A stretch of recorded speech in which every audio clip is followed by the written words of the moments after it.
Go live. Got to do my little go live song. And okay, I think we're live. All right. Hello, Internet. Everybody watching on YouTube and Twitch and Facebook. I am HP Holo, and I am back with Authors Just Talk About. And last time I did pets, it ended up being such a popular topic that I decided to bring it back again. So we are here today for Authors Just Talk About Pets 2. And I have two panelists with us today. And I'm just going to have you go down the line and introduce yourself and who you are, what you wrote, etc. And so we'll start out with Sheellah. Okay. I am Sheellah Kennedy. I have two short stories that I've written. And actually published the book with my husband, Chris Kennedy. So the first one was Men in Uniform. It's an anthology. And my short story in it was A Knight in Shining Flight Suit. And it's a very loosely based short story on how we met. So just keep that in mind if you read it. And then I also did Flights of Fantasy. And so that's also another anthology. And Casey's actually in this book right here as well. And the short story in this one is Lions and Tigers and a Vampire, Oh My. So that was my short story that I wrote, definitely about a vampire. And anyway, I won't go into detail. You can look it up on Amazon. That's where you'll find them. But this was my very first short story that I wrote. So I'm a very new author. So those are my two books that I have. Nice. And they're very steamy. They're steamy. Yes, that's the Just so you know, I don't want people to think they're like those cozy romance stories. They're steamy. All the stories in those books are very steamy. All right. Well, welcome to the show for the first time. And next we have Les. Well, hi. Thanks for having me. Well, I have to tell you right away, all my books are PG. They are not steamy. I write popular science and science fiction books. My latest is an anthology published by Baen Books called Stellaris, People of the Stars, that I co-edited with Rob Hampson. And it's original short stories by various writers and nonfiction essays about how we might go to the stars and what might happen to us as we go. Will we remain human? Will we adapt to the worlds that we go to or otherwise? And my other book that I'm real proud of, that's been out for about 1.5 years, 2 years now, is Mission to Metheny. And it's a first contact novel set not too far in the future, where what if we find out we're in the middle of an interstellar war and we've got to choose sides. So anyway, those are my books. By day, I'm a physicist. I do work for NASA. And I'm a total geek. Love talking to people about space and space exploration. And why not space pets, right? All right, I'm in. All right. And Casey Ezel might be joining us. I think she may. Well, I had her scheduled, but I think she had to be called off for an emergency flight again. So if you're here for Casey Ezel, sorry, guys. She's off doing hero stuff. And Chris is sending you a message. So watch for that. Something about reposting a link. That's okay, yeah. All right, sounds good. And we have Yvonne in the comments already saying, hello, y'all. Hey, Yvonne, good to have you on. You're a regular on here. All right. Well, Love first Yvonne. Question. Simple one to start out with. How many pets do you have and what kind? How about Sheellah? So I have Sydney. She's the other resident Canadian in our house. She is 12. We rescued her from Canada. And I also have 2 sugar gliders that Tilly came first in March of 2020. So she was the best thing that happened in the COVID era for 2020. And then Kai came along. So 1 dog, 2 sugar gliders. And they're 1 year old right now. Nice. And Les, how about you? Well, we are unfortunately in that period of mourning where we lost a dog we had had for 16 years last year. And so we're kind of serial monogamous with dogs, I guess. So we're probably going to get another dog, I would say not too far in the future, and really look forward to it. But this little dog we had her since she was a pup. She lived a long, wonderful life, saw my kids grow up, and lived to a ripe old age of about 16. So we are, you know, I know this is a topic for as we get into it, but when you have a dog for that long, or any pet for an extended period of time, and you lose them, it's like losing a family member. And so we've basically been going through mourning for a while, and we do look forward to getting back in because we just love dogs. Mm-hmm. It seems like everyone I know who has lost a pet, they always think they're going to wait a little bit, and then they go and they come back with 2 animals, or they go to a shelter, and it's like, yeah, but yeah, that's tough.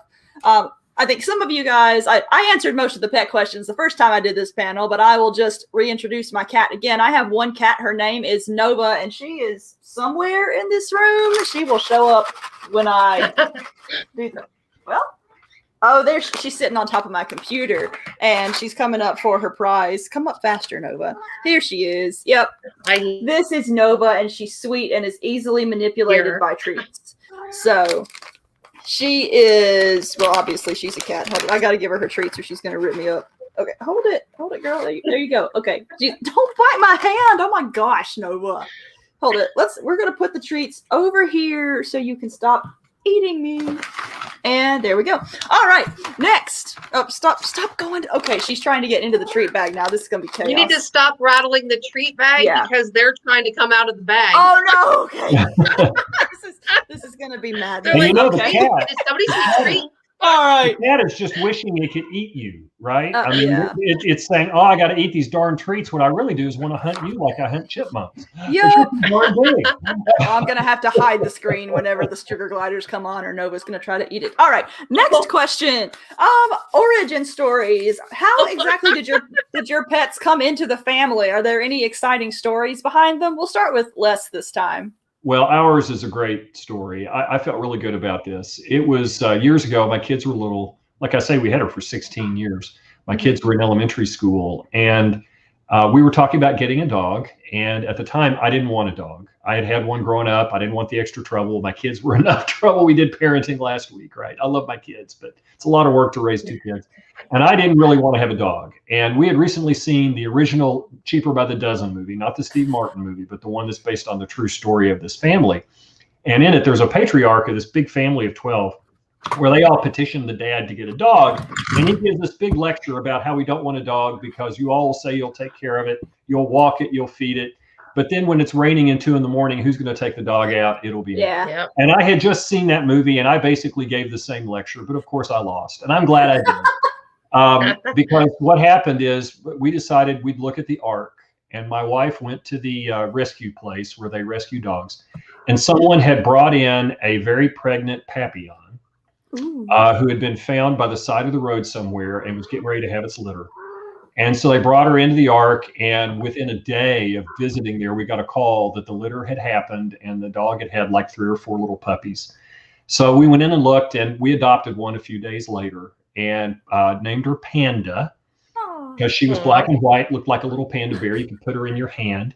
And we brought her home from the Ark. And I do have to say that the amazing story is that we didn't want her as soon as we had to get her because it was over Thanksgiving and we were having our house floors replaced with hardwood floors.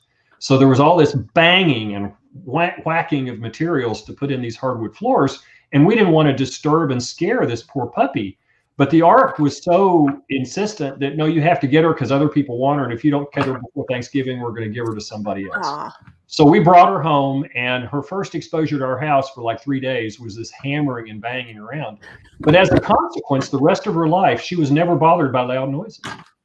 Fireworks, anything, nothing startled her. That's awesome. That works out, I think it was an early, kind of acclimatization to loud noises, and she was fine with that. But no, she was a rescue dog. And if the people who found her mother had not found her, she'd probably be dead. So anyway, sweet little dog. Yes, that's a great story. How about you, Sheellah?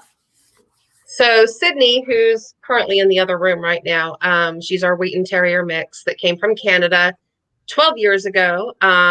We were visiting my folks, and it was a Saturday morning, and my mom had gone out shopping with one of our daughters, Erica, who was young at the time, and gone to a department store, pouring down rain, and they're at the checkout, buying their items. Someone comes in, and this big, wet, shaggy dog comes running in right behind this person. And it's obviously not that person's dog. It runs right up to Erica, like, oh, look at this person. They look like fun. And so she's just a big goofball. So if you saw her, you would know she's like the other blonde in the house. So anyway, she's like, oh, look. shiny person. So she runs up to Erica, and she did have a collar on, but no tag. So Erica grabbed the collar because my daughter Erica has been one of those people that has always been a big animal rights person. She's been a vegetarian since 4th grade. And this is right around the time that she had become a vegetarian. So anyway, Sydney runs up to her. She grabs the collar thinking that the owner's coming in right behind the dog.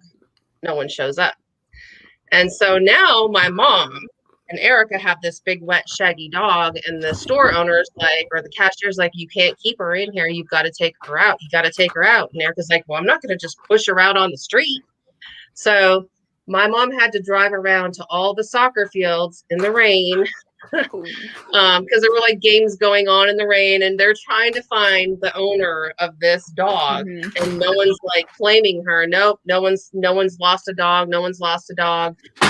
So we were there for that weekend. We were supposed to leave on Sunday to come back home to the States, and nobody had claimed her. We searched around. We had things put on the websites and blah, blah, blah, radio. No one's claiming the dog. A lab at home. Cotton was our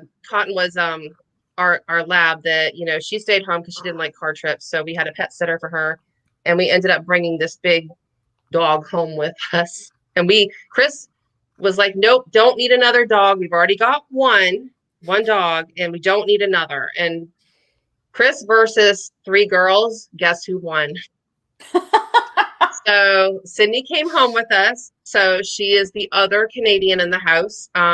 She was found on Sydney Street, which is why we named her Sydney.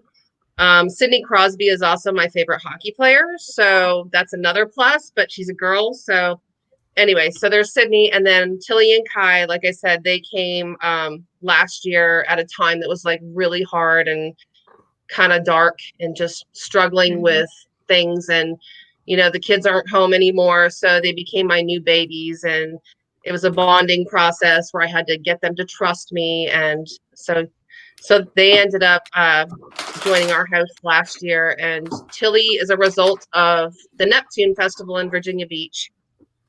2 years ago, I saw a vendor during our author party. All the wives and I went down to the boardwalk and did all the vendors down the boardwalk.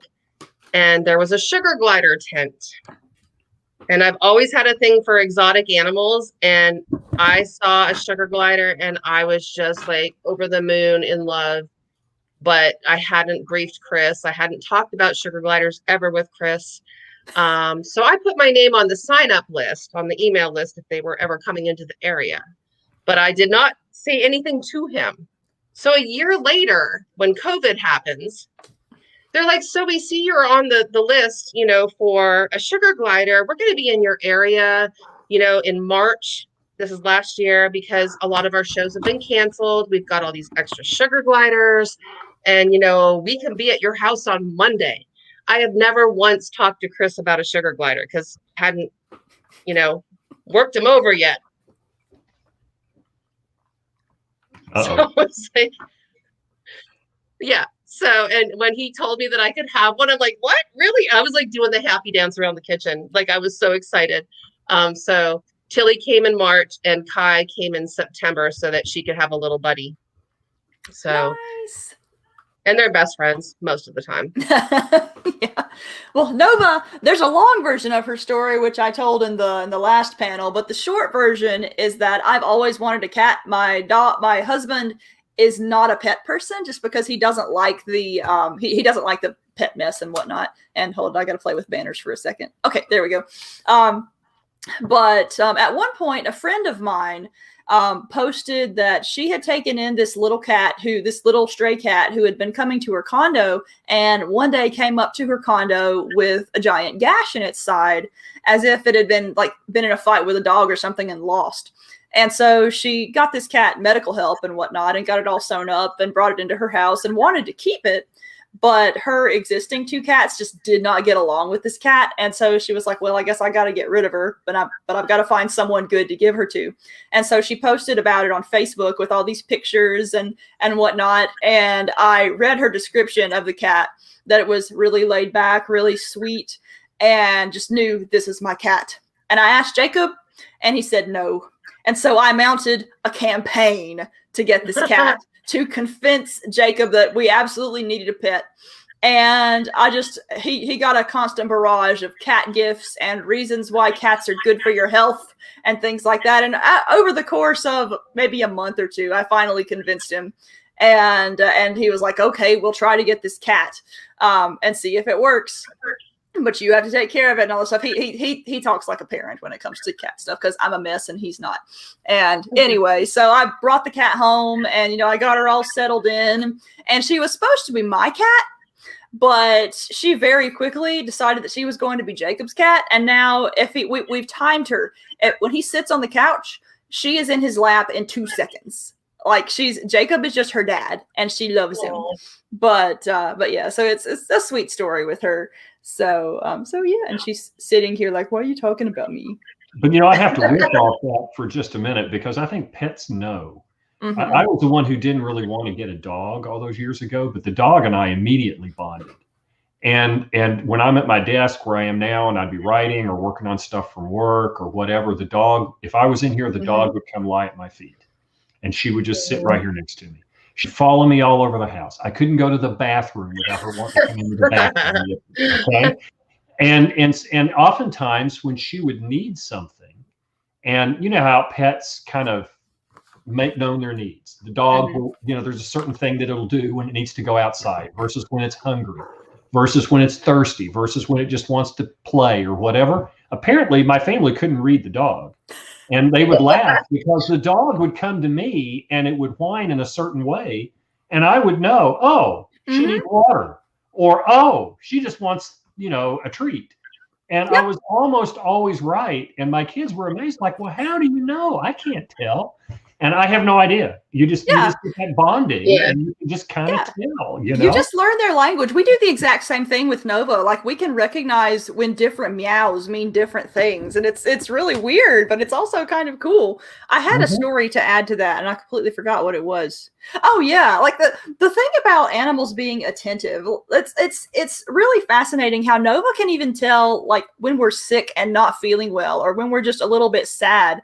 And one funny story that we had recently, Jacob and I both last week we got our second COVID shot, our second Moderna shot, and like the side effects from that hit us hard. So we were in bed and just moaning all day long, and with aches and pains and whatnot. And Nova is like, she's an attentive cat, but mostly she'll find a spot at the beginning of the day and just lay there all day. Well, not today. Nova knew something was weird because we weren't feeling well, and she was just being Dr. Nova all day and just sitting on us and being attentive. And one thing about Nova, and I've read that there is actual like cat science behind this. Like they intentionally do it where if you're hurt, they'll go and sit directly on the place that is hurt, like trying to help your healing along with their warmth and purrs and whatnot.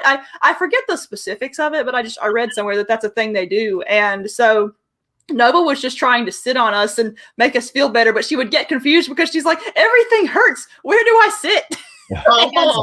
and so, but she was just so like obviously she's not a doctor, but she was doing what she could in her own little cat way to make us feel better on this day when we were both conspicuously not feeling well. And it's just how it's strange how perceptive they can be, and then sometimes how dumb they can be in comparison, which leads me into my next question, which is, what's both the smartest thing your pet's ever done and the dumbest thing your pet's ever done?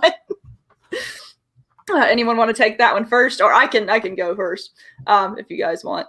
But yeah, I'll go first. So the smartest thing Nova's ever done is, well, probably just her medical attention. But one thing we found about Nova is that for all of her intelligence when it comes to things like making us feel better and food, she's a genius when it comes to trying to get food. She doesn't recognize. She has issues perceiving certain surfaces. She's walking all over in front of me now that I'm talking. But she really likes burrowing under blankets. And one thing she absolutely cannot understand is that you cannot get under a blanket while you're still standing on it. And so she'll stand on top of the blanket and then try to loop her head under the blanket and just look up with this frustrated meow, like, why am I not under the blanket?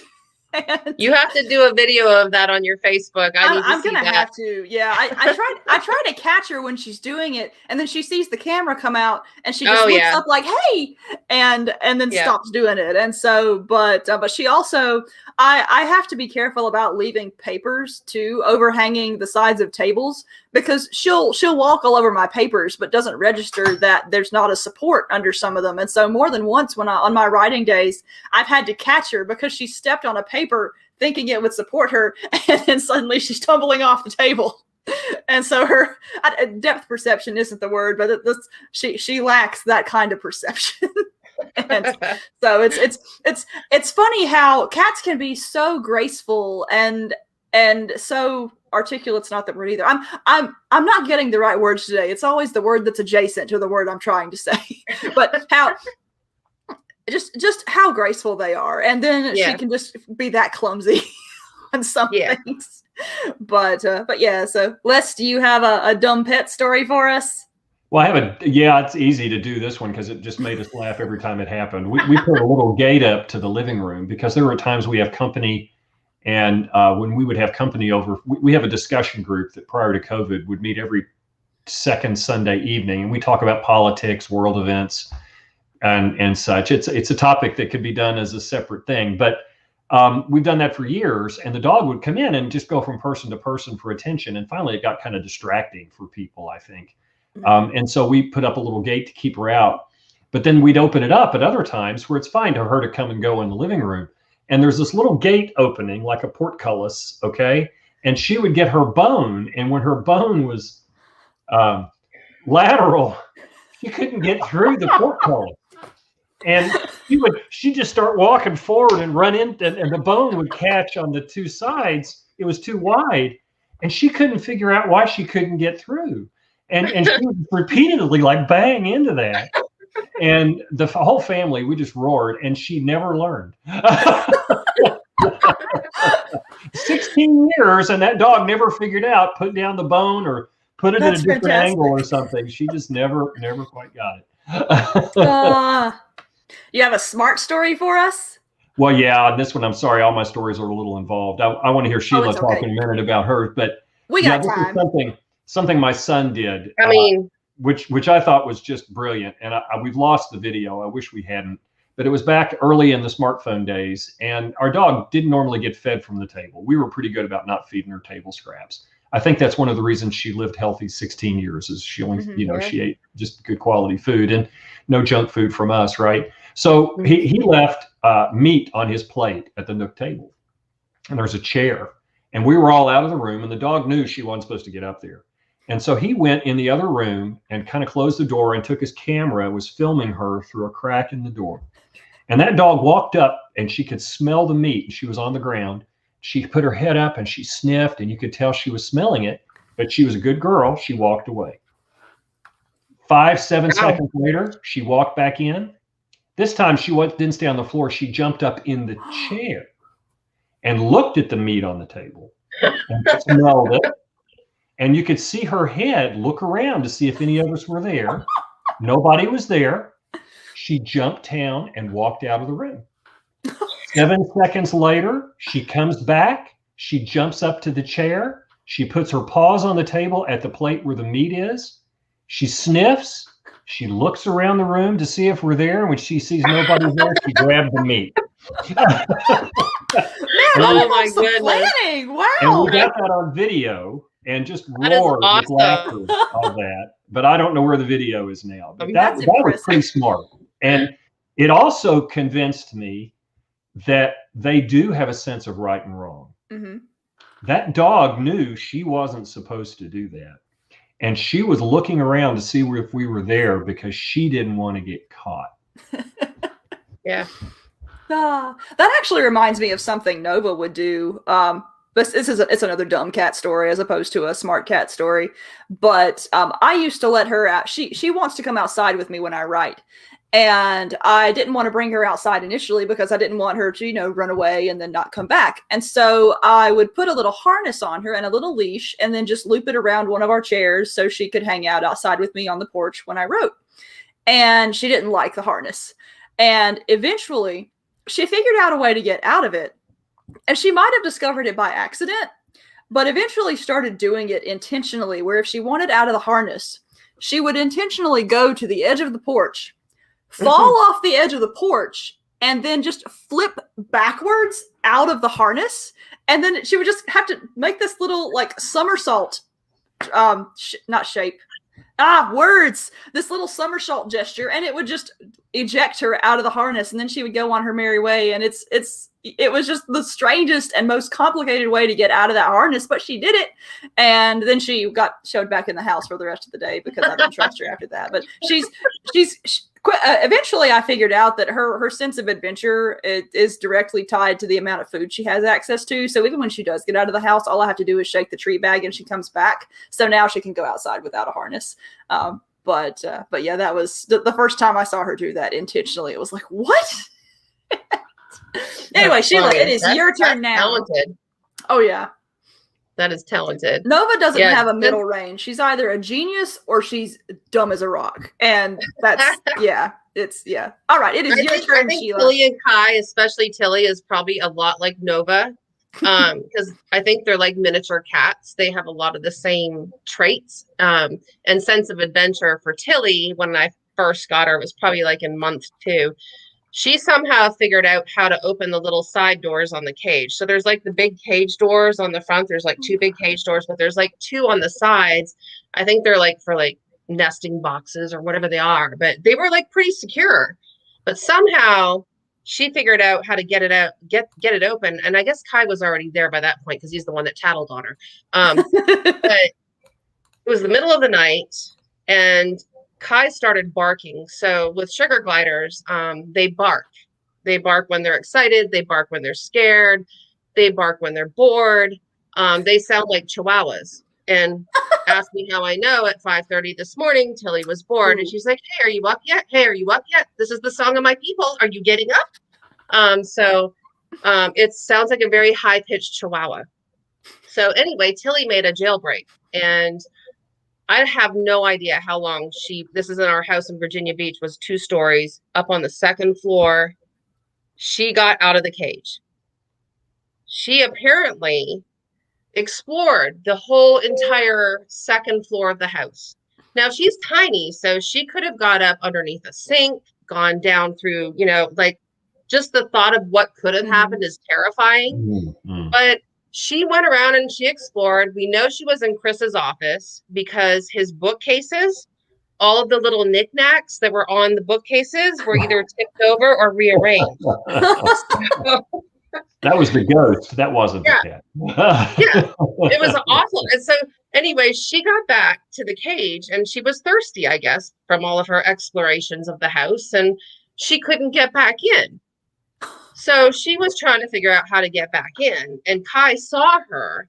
And so he was like, hey, are you coming in? Come on. Where have you been? I'm not going out because I'm new to this and I'm not going out into that big scary house. But she's like, oh, I'm an adventurer. I'm just, it was so much fun, but now I'm thirsty. So he's trying to get back in the cage. Kai's now starting to chitter chatter at her and he starts barking. So that's the only thing that woke us up, because they sleep in our bedroom with us, because I want to make sure that they're getting along. And because we had Tilly for several months before we got Kai, there was a little bit of dominance where Tilly said, yeah, I might be half your size, but I'm the boss of this house and I'm going to make your life miserable. So I had to really supervise to make sure that there weren't any little tussles in the middle of the night, which there were a couple times. So he tattled on her. So that was the best and the smartest thing that he did. The smartest thing was that she figured out how to get out of the cage, which I have no idea to this day how she did it, but we've now got it so that it's like a fortress. She's not getting out. And the dumbest thing that Kai has done, which is kind of my fault, so I guess I get to be part of the dummy too, was I gave him a treat. They love fish sticks. Not like the kind that humans eat, but they're like these little things from Thailand. They're like these little sticks. And I didn't realize how excited he was going to be over this thing. He had never had one before. And I handed it to him. And instead of biting onto the fish stick, he latched onto my finger and he bit so hard he could not get his teeth out of my finger. Oh no! So, and they have. I have visions of you running around. It was awful because he's my pet, so I can't just fling him off my hand. Yeah. And they have flat teeth like humans. They have a couple of little teeny tiny pointy teeth, but the flat teeth are what got into my finger. And he's looking at me like terrified because he's like, "Oh my gosh, all I wanted was the treat. I don't want your finger, but I don't know how to let go." And Chris is upstairs in his office working. I'm like, "Chris, help, because I can't get him off my finger." And so I actually had to have antibiotics because my fingers started to swell. Oh, From the bite. So I blame it on myself because, I thought, I see sugar gliders eating fish sticks on Instagram all the time, and they look so cute. They're all holding them in their little hands, and people are handing them to them. And I respect the fish sticks now. I do not. Hands and feet clear. I just, here you go. Yeah. So, keep your distance. Yeah. And Tilly's dumbest thing is she loves feet. I hate feet. I think feet are disgusting. She has a foot fetish. She loves feet. She will, if you have bare feet, she will come up to your feet and lick them. And she doesn't just lick them. She takes your they have little hands because they're marsupials, like little monkey hands. She takes your toes and she opens so she can lick in between. Oh, I'm shivering just thinking about that. Yeah, that's a little disgusting, I have to admit. It's so disturbing. It is so disturbing. And I'm like, Tilly, feet, gross, stop, don't. So if I shoo her away, because I let her out in our bedroom, that's where they run around and play. She'll go into the closet. Where do you think she goes? She goes to my shoes. Mm-hmm. And then Tilly goes missing in the closet. And it's not that I have stinky feet. She just loves shoes. Nova does something She'll similar. go into my shoes. It's so weird. Yeah, Nova is. I think that's kind of dumb. Yeah, Nova's indifferent to feet, but she is really into our shoes. And one day, it's especially like my sneakers for some reason. It's like a sort of porous shoes, but I have to be careful about leaving them out because she'll just decide to start rolling all over them and getting her cat fur all over them. And more than once, I've come into a room and she just has her full head buried in the shoe, just sniffing it and rolling around with it. And it's like it's my stinky gym shoe. Like, what is so great about this shoe, Nova? But yeah, so and sometimes if she gets mad at us, she'll go into the shoe closet and just knock all the shoes out.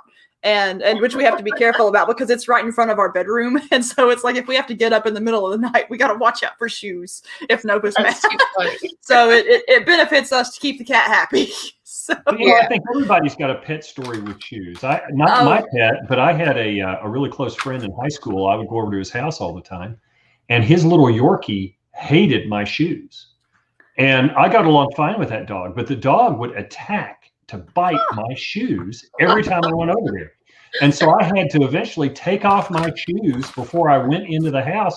And the dog and I got along fine. But if I wore my shoes, that dog just attacked them. That's so weird. That's bizarre. It was very bizarre. And I was told by my friend that was the only shoes that he ever did that. The Yorkie, I don't know if it was he or she at this point, but it was only my shoes and I couldn't wear them in. That is strange. That's very strange. That's crazy. So did you guys have any pets as kids? I had multiple pets that I borrowed. I love horses. But I wasn't allowed to have a horse growing up. So I went to a neighboring ranch and borrowed the horses in the field, which meant that I would ride them without permission. I mean, growing up in British Columbia, Canada, you get into mischief, but so I always wanted a horse, didn't have a horse. I had Benji the Basenji when I was 6 years old, my parents got a show dog. It was the runt of the litter, though. So they adopted Benji, the Basenji, which a Basenji is an African hunting dog. They don't bark, they yodel, and they can jump really high. Cool. And so he has a curly little tail too. They're really cool looking dog. And the one thing that I loved doing when I was little was you take a little orange peel and you hold it up to his nose, and he would just go crazy in the house. And he drove my mom crazy too, because he'd like jump over furniture and like, I mean, he'd scale it like, you know, feet like over the couch, you know, just so Benji the Basenji is like the one that I remember the most from when I was like little. So, and other pets along the way too, but there's way too many to name. So cool. How about you, Les? Did you have any as a kid? Oh yeah, my parents got us a dog when I was in probably elementary school, early elementary school, and the dog lived until I went off to college, probably another 16 years or something. Wow. About, you know, long-lived dogs.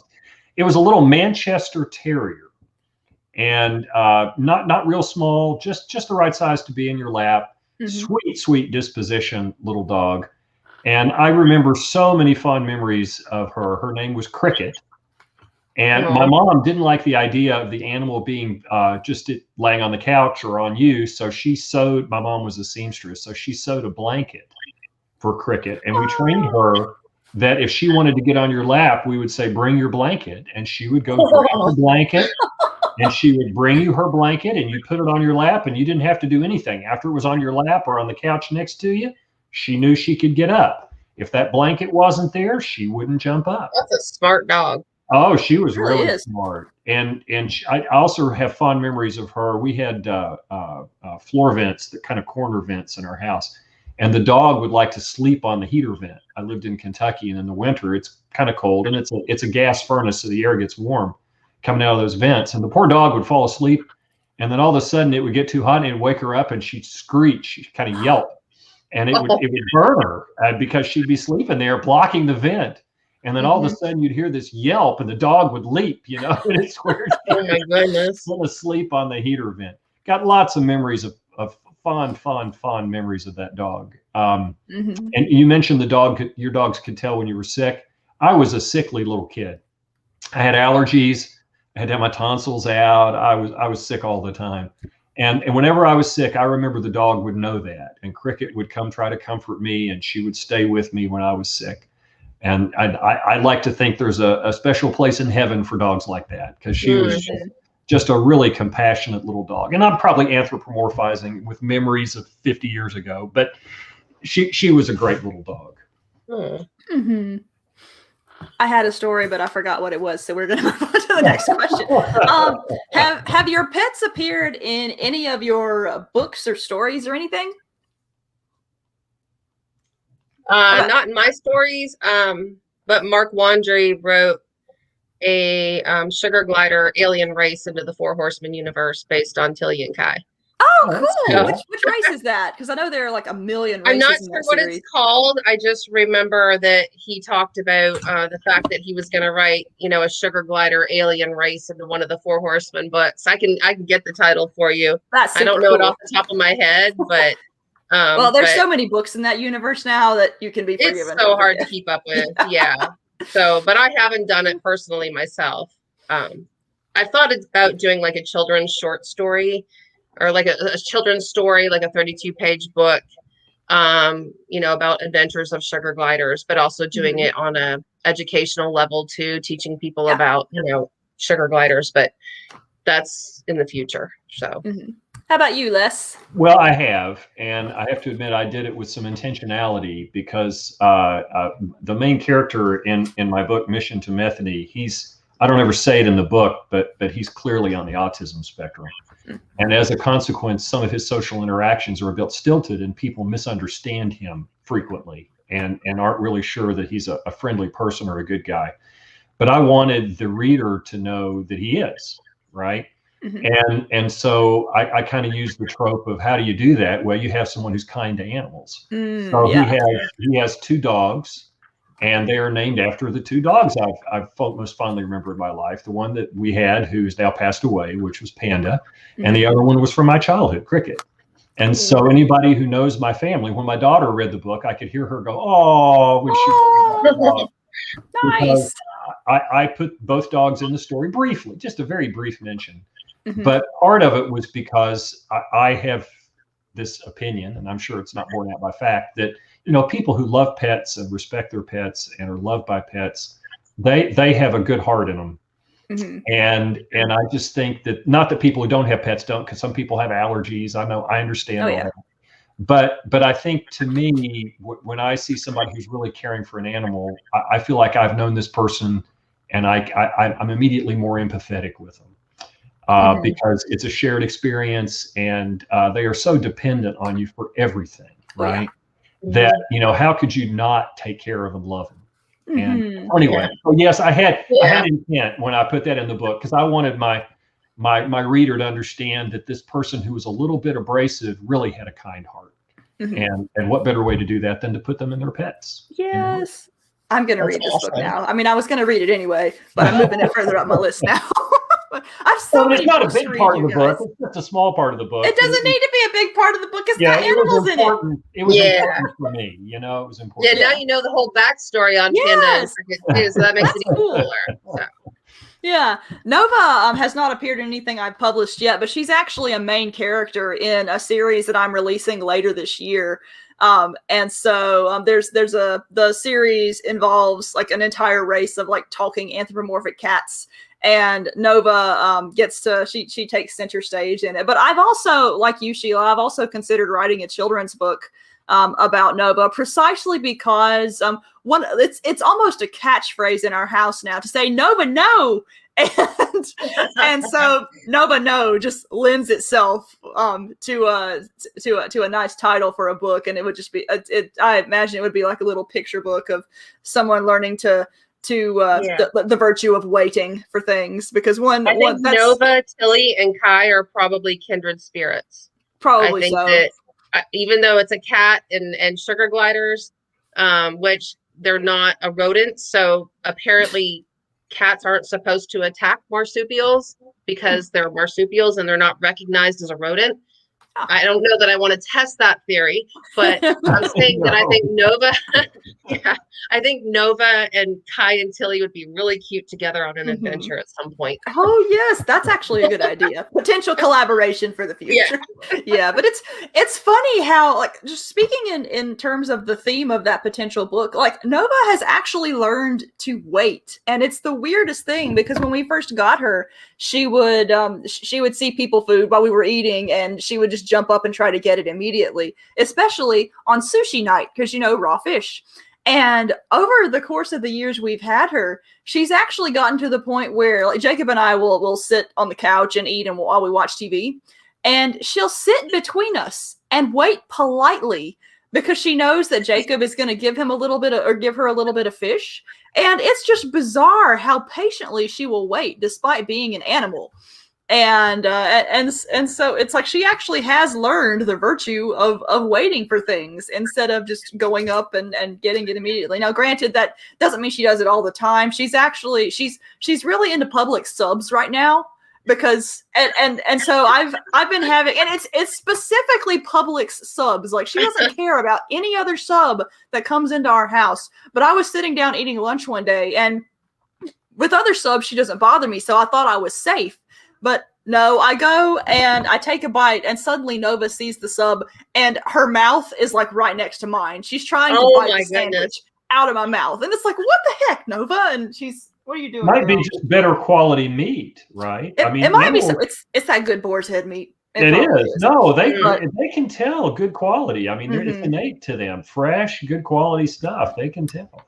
Oh yeah, that probably is exactly it. But yeah, so she still has some things to learn, but she has her moments of brightness when it comes to stuff like that. And it's interesting, the complexity of some of the things that they can learn when they feel like it benefits them, I guess. Well, I have to interject a story about a smart dog.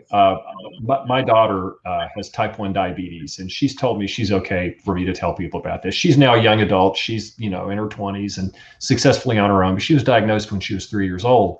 And we regularly went to diabetes camp so she could have a camp experience with other kids, and they were all had diabetes. So the nurses would manage them and they do the camp thing. We got to know a family that had a daughter who was about my daughter's age, and we went to visit them over in Georgia. And they had a sensing dog. And this dog was trained to smell her low blood sugar. Whoa. And this dog could do as good a job as the blood meters that you have. Wow. For telling when you're low. And so this dog was her constant working companion. It was a working dog like you see in stores and all these other places. And it was trained to help her manage her blood sugar. And it did it successfully. And so we looked at that, but they are expensive. I mean, these dogs are like $25,000 and $30,000 trained. Wow. They are expensive. So we didn't do that. But anyway, dogs are amazing. I'm sure cats are too, but if you can train an animal to do something like that, to me, is just a sign of, incredible capability. Yeah. Their senses are amazing. But all right, I think, what time is it? Okay, we have 10 minutes left, and I have one more question for you guys. And the final question is, if you could have any creature as a pet, real or fictitious, what would it be and why? So we're opening up. We're opening up to the full range here. I can go first if you don't have one off the top of your head. I want a Pikachu. I'm saying. I grew up with Pokemon, and it's still fun. in my life, and I want a Pikachu. I would love it. I mean, my cat just would eat don't it, make them mad. Yeah. I've seen Angry Pikachu. I mean, it's hilarious in the show, but yeah, I've literally got like a huge Detective Pikachu poster up on my wall right now. I don't know if you can see it. Yeah, so it's. I saw the movie. Yeah. I did see the movie. I loved the movie so much. Like, the little Pokemon nerd in me from my childhood just had a blast at that movie. It was like, Pokemon's been around like our kids when they were little. I mean, I used to know what they evolved into, and I mean, but there's so many new Pokemon now. I just can't keep up. I mean, it's still going strong. It first started airing in the video games, first started coming out when I was in like 6th grade. So it's like been a part of my life forever. But it bewilders me that it's still going. Like I was at Starbucks once, and I was talking to a barista, and Pokemon came up while I was waiting at the drive-thru, and he asked me what my first game was, and I told him that like Pokemon Red or whatever the first one was. And his was one of he was a fairly younger guy, and his was one of the ones that came out within the past 5 years, and he looked at me like I was some kind of like elder geek. Like, I can't believe I'm that old. But it's kind of cool. Like I grew up from the beginning with Pokemon, and so I love it. But yeah, I would do all the Pokemon. I don't keep up with them anymore. Like, I keep up with some of them, but I think I stopped keeping up with them at the 3rd generation, and now I'm just too old to learn them all. But oh my gosh, I could talk forever about Pokemon. There will probably be an author's just talk about Pokemon and Digimon and everything from that genre. I love it. My son will never forgive me because at one point when he was little, I got him all the little figurines. And as he got older and, he went off to college, and I'm like, okay, you need to start clearing stuff out of your room. What do you want? And I ended up getting rid of some of the Pokemon stuff. No! And I tried to replace it with new stuff, but it didn't matter. It was like, bad so mom. I will never, Your ever, parenting is just ever. I've literally got all my Pokemon figurines sitting on my bookshelf right above this computer right now. I'm a bad mom on that. So. I have my G.I. Joe from when I feel was in awful good, and it went to the aftercare program out of school. So hey, we're just gonna have to do a panel about old favorite toys. That could be a cool you're right. Well, I still got some of mine. I'm ready. Nice. All right. Sheellah, did you come up with a fictional pet that you'd like to have? Well, real or fictional? Probably Curious. It was a really close tie between two. Curious George. Because Curious George. Yes. Because monkeys, like, who doesn't love monkeys? I've always loved monkeys. I love their personalities. I love that they get into mischief. I'm a huge prankster. So, he speaks my language. So I just Curious George would be an awesome pet, and I think we'd get into a lot of trouble together. I can hang out with Curious George. Yeah, I wouldn't be the man in the yellow hat. I'd be like Curious George's sidekick. That's my top choice for, you know, if I could have real or fictional, it's definitely Curious George. And if I can't have Curious George, I'll take a monkey. Yeah, nice.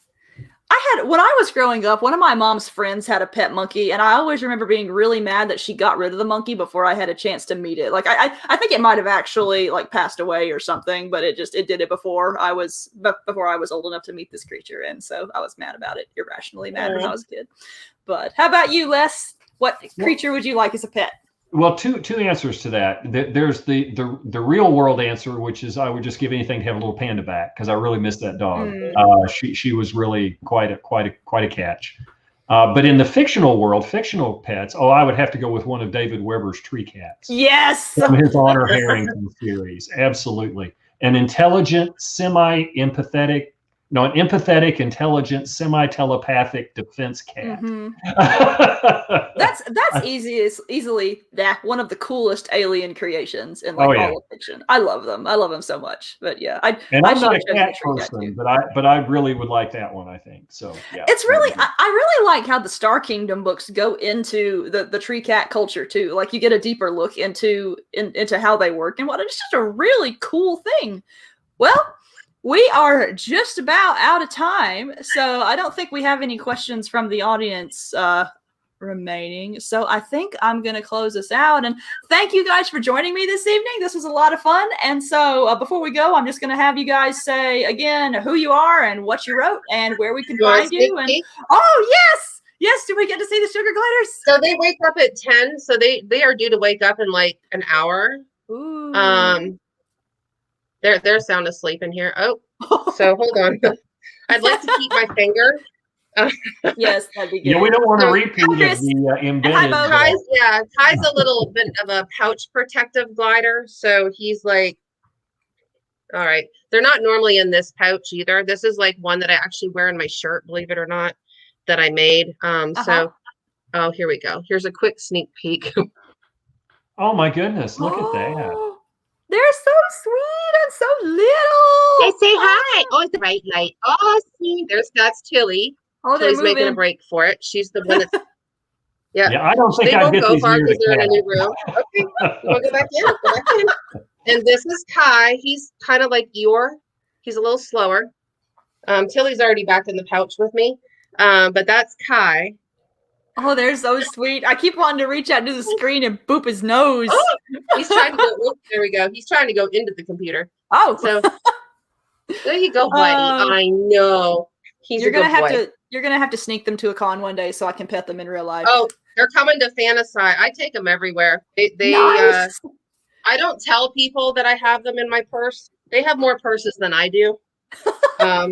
So I just take them into restaurants because they're nocturnal, so they sleep while I'm eating, and no one knows that they're in there. So they just kind of ride around with me everywhere we go, and they're so cute. I love them. So sorry, I had to show them to you. Oh, we had a question from Bo on Facebook. Chris was watching upstairs. I'm sorry. He was watching upstairs and he saw them come out of the bag and he thought they were going to make a break for it. So he came down to help rescue. Awesome. We do have a question for Les, actually, which is from Bo on Facebook, and says, where can I pick up a physical copy of Solaris?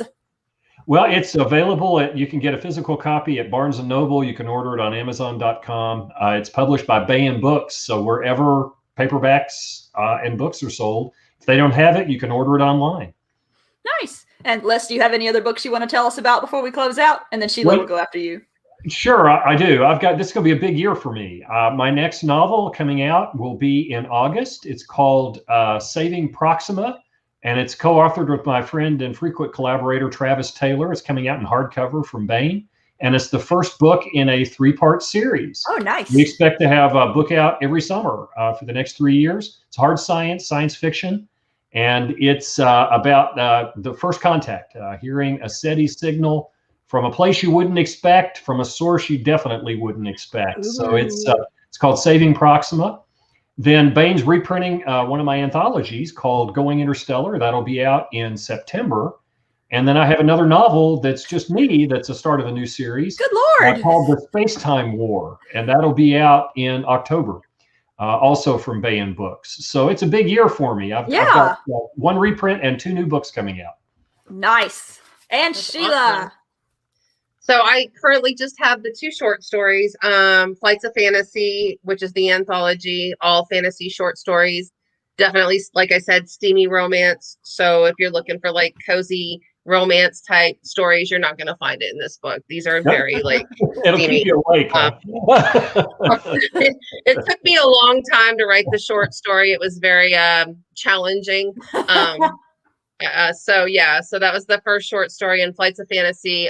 Casey is also in there, Casey Azell, and several other great authors. And then Men in Uniform was the second anthology, came out, and it's all about men in uniform and romance, and once again steamy. So those are the 2 I currently have. I would like to maybe write a full story on my short story in the Flights of Fantasy about the vampire at the circus that's being blackmailed. So we will see what happens with that. I just need to get out of my head and write. That's my biggest problem is I just have a really hard time, not getting out of my head. I need to write. And it's challenging because I like to go back and edit everything. So while I'm writing. Yep, I'm the same way. I have to curb myself because I always want to go back and edit, and then I find that I just don't finish anything because I'm too busy editing. So that's my problem. That's where I'm at. I found these days that I just have to plow through and get something on the page, and so I can at least say that it's done and then edit what's there. But anyway, that's another discussion. So anyway, and again, I am HP Holo, author of The Wizard's Way. You can find my stuff on Amazon or holowritingstore.com, or just Google it. But yeah, that's it. Again, thank you all for joining us, Sheellah and Les, and thanks everyone who watched and everyone Thanks who's for watching having me. in the future. Good night. So Thanks for having us. good to have you all. All right. Bye. Good night.